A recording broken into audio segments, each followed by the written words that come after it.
colegas, sejam muito bem-vindos. Eu sou Leonardo Esteves, sou advogado, sou professor de Direito Penal e Direito Processual Penal. Essa é a nossa 21ª aula. Vamos estudar o artigo 14 do Código Penal Brasileiro.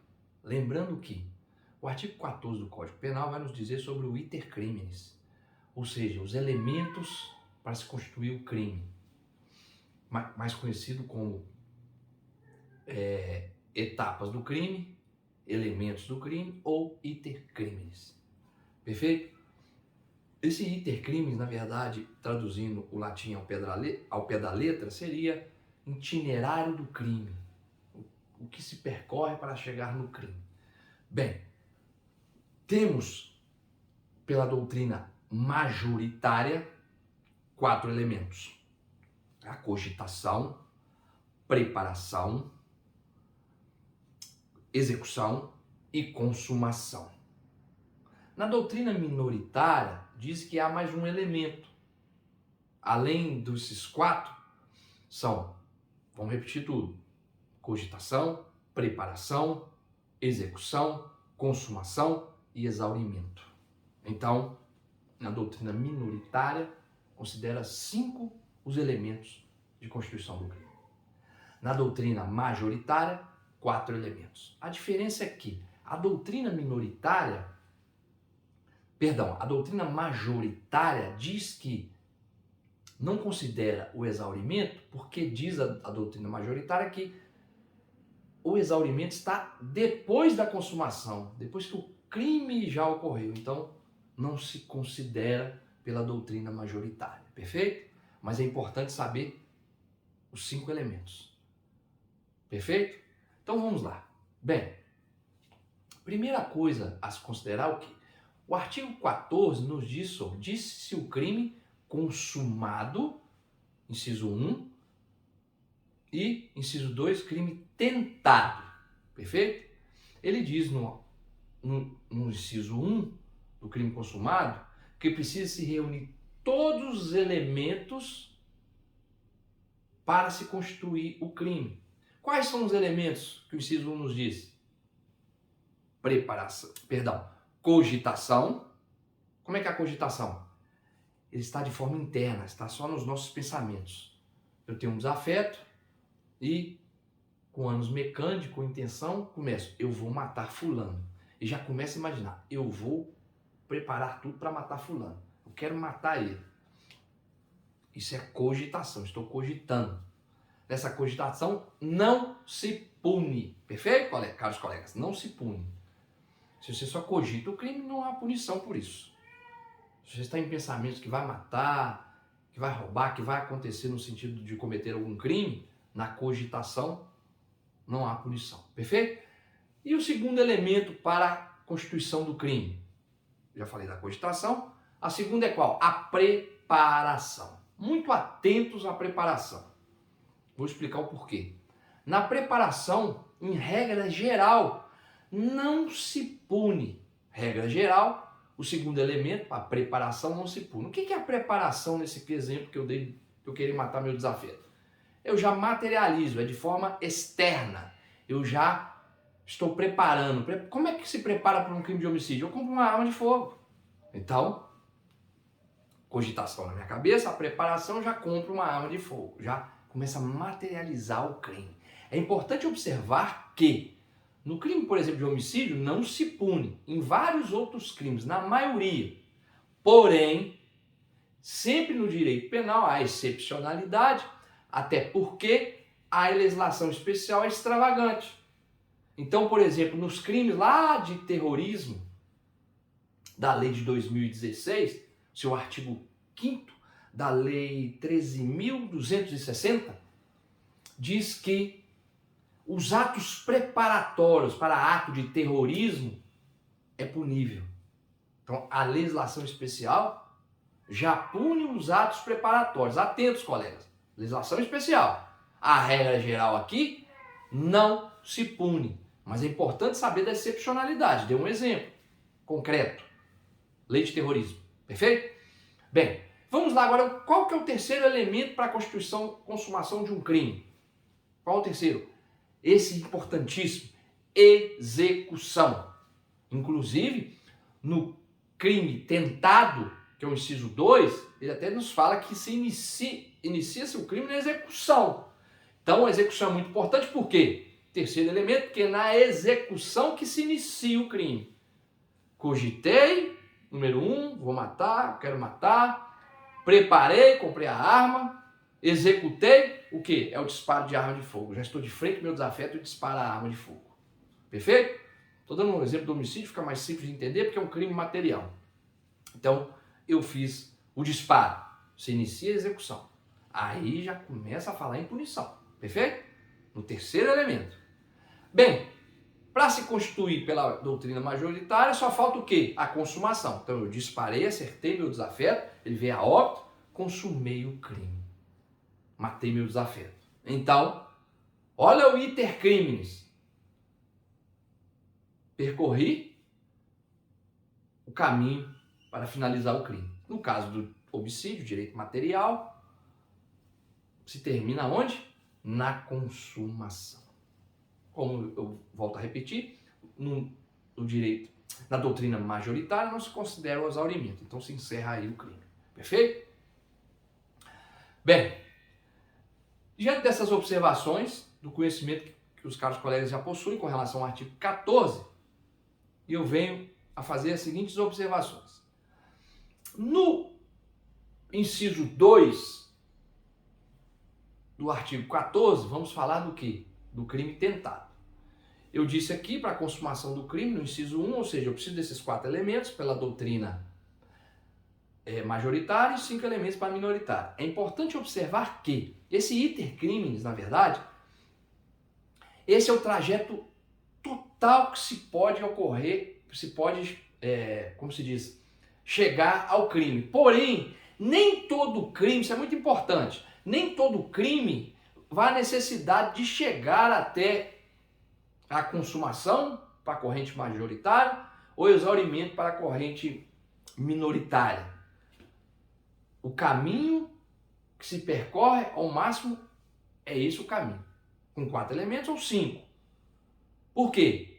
Eu estou falando aqui de homicídio, 121, matar alguém. Crime o quê? Material. Lógico que pode-se consumar o crime antes mesmo do 4º elemento. Mas eu não vou adentrar muito, isso cabe um estudo de direito penal específico. Como estamos estudando somente o artigo 14, não vou levar isso a fundo. Então, para o artigo 14, é interessante saber o seguinte. Olha, eu tenho 4 elementos, doutrina minoritária eu tenho 5 elementos. Perfeito, caros colegas? E o iter criminis, caminho percorrido pelo crime, elementos do crime, etapas do crime, perfeito? Bem, no inciso 2, vamos falar da tentativa. O que é a tentativa? Eu faço a tentativa o quê? Eu já estou na terceira fase do crime, faço o disparo de arma de fogo, execução, começou o crime. Inciso 2 fala isso. Porém, esse projétil que eu disparei não chegou a acertar meu desafeto. Por quê? Circunstâncias alheias à vontade do agente, ou seja, a minha vontade. Então, isso é o crime tentado. Eu tinha um ânimo mecânico, eu queria matar, eu tinha intenção, mas o projétil se desviou por sorte do meu desafeto, ou circunstâncias alheias à vontade do agente, a minha vontade. Então, o que fala o inciso 2? Isso é o crime tentado. E o mais importante do crime tentado é o quê? O parágrafo único, que vai nos dizer o quê? Olha, vou aplicar em você a pena do crime consumado, mesmo você tentado. Porém, salvo disposição em contrário, se não tem uma lei especial falando coisa diferente, eu vou fazer uma redução de 1 a 2/3 da pena. É basicamente o que diz o artigo 14 em seu todo. Então, o que nos diz na regra geral do Código Penal? Olha, você tentou, disparou, não acertou seu desafeto por circunstâncias alheias à sua vontade, à vontade do agente, né? No caso, o agente sou eu. Então, eu vou lhe aplicar, vou lhe enquadrar no artigo 121 matar alguém, porém, como você tentou por circunstância alheia à sua vontade, não chegou a acertar o projétil, não matou seu desafeto, eu vou fazer o quê? Uma redução de pena. Exemplo, pego lá o mínimo legal, 6 anos, homicídio, e faço uma redução do parágrafo único. Olha, vou reduzir de 1 a 2/3 a sua pena. Vou te enquadrar no homicídio consumado, mas eu faço a redução, a diminuição de pena com relação, porque foi tentativa. Você não chegou a matar seu desafeto por circunstância alheia à sua vontade. É basicamente o que diz o artigo. O importante saber são pequenos detalhes. Por exemplo, o parágrafo 1 do inciso 2 fala-nos, salvo disposição em contrário, você vai aplicar essa redução aqui. Por que ele está falando isso? Fala, olha, estou falando isso aqui para você porque você já estudou lá o artigo 12 do Código Penal, e lá diz que a regra geral está aqui. Porém, se a legislação extravagante, especial, diz coisa diferente, você vai usar o princípio da especialidade e vai aplicar a legislação extravagante. Quer um exemplo com relação a essa tentativa? Nos crimes eleitorais, caros colegas. Os crimes eleitorais, por exemplo, no seu artigo 309 da Lei 4.337 de 65, diz, olha lá, votar ou tentar votar é alguém por outrem. Mais ou menos é assim a redação do artigo. Olha que o tipo penal lá na legislação especial extravagante, disposição em contrário, do parágrafo do artigo 14, diz o quê? No próprio tipo penal, ele já fala, olha, se você tentar votar, você responde como se tivesse votado também, ou seja, não existe tentativa aqui. Mesmo tentar, você tem a mesma pena se você tivesse conseguido votar. Então, o que acontece aí? Não é uma lei especial, conforme estudamos no artigo 12 do Código Penal? Então, eu não aplico o caso da tentativa. Olha uma excepcionalidade aí. Muito atentos, colegas, com isso. Não se aplica no Código Penal em regra geral. Mas se a legislação especial, extravagante, fala alguma coisa a respeito dessa matéria, você vai aplicar, pelo princípio da especialidade, a legislação extravagante ou especial. Então, é que chama a atenção o parágrafo único. Olha, salvo disposição em contrário. Toda vez que vê isso no artigo, salvo disposição em contrário, se a lei especial fala alguma coisa pelo princípio da especialidade, vai aplicar ela. Não vem aqui no Código Penal aplicar o artigo 14. Perfeito? Essas observações mais importantes do inciso 2 do artigo 14. Importante observar que se inicia o crime onde? Na execução, viu? Execução. Porém, cogitação se pune. Estou pensando, vou matar. Não se pune. Atos preparatórios, regra geral, não se pune. Mas lá na legislação especial, olha de novo, extravagante, artigo 5º da Lei de Terrorismo, os atos preparatórios já se punem. Legislação extravagante. Mas é importante saber dessas excepcionalidades juntamente para não levar a erro. Perfeito? Mas a regra geral é isso aí. Cogitação, execução, comprei a arma. Cogitação, estou pensando, vou matar. Preparação, comprei a arma. Execução, eu já fiz o disparo. Consumação, o sujeito foi a óbito. Perfeito? Pela doutrina majoritária. Lembrando que a minoritária tem o exaurimento. Então é basicamente isso. Tentativa, contra circunstâncias alheias à vontade do agente. Perfeito? Disposição em contrário do parágrafo único. Olhar se não tem legislação especial. E agora, terminando, muito importante também, é com relação à aplicação desse 1/3 a 2/3. Como é que funciona isso?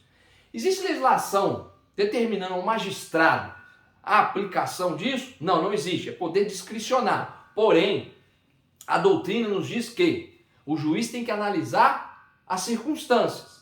Bem, como funciona a análise dessas circunstâncias? Olha só, eu fiz o disparo, tentei. O projeto desviou. Foi muito próximo do resultado esse disparo? Não, errei, passou longe. Então, na verdade, a tendência, assim, quando a vítima não sofre nenhuma lesão, geralmente o juiz se aplica, vai lá no artigo 121, geralmente o mínimo legal, e faz uma redução maior possível. Por quê? Porque ele chegou longe do resultado. O projeto nem pegou no desafio. É assim mais ou menos que o juiz analisa, esse poder discricionário. Exemplo, Vamos supor que aí eu disparei, tentei matar, não matei, mas o projétil pegou, só que minha vítima, esse meu desafeto, ficou tetraplégico, deficiências. Olha, observe que eu fiquei muito mais próximo do resultado morte, sequelas, do que o primeiro exemplo, onde eu errei feio o projétil. Então, o que o juiz geralmente faz? Ó, esse aqui não matou, circunstâncias ali à vontade dele, porém ele chegou mais próximo do resultado. Se ele chegou mais próximo do resultado, é crime tentado da mesma forma, vou aplicar o artigo 121, só que eu vou fazer uma diminuição agora menor, porque vou fazer uma diminuição pequena, porque ele praticamente conseguiu o resultado, o sujeito ficou todo inválido. Tá entendendo? É assim que o juiz analisa para a aplicação no homicídio tentado. Ok, caros colegas?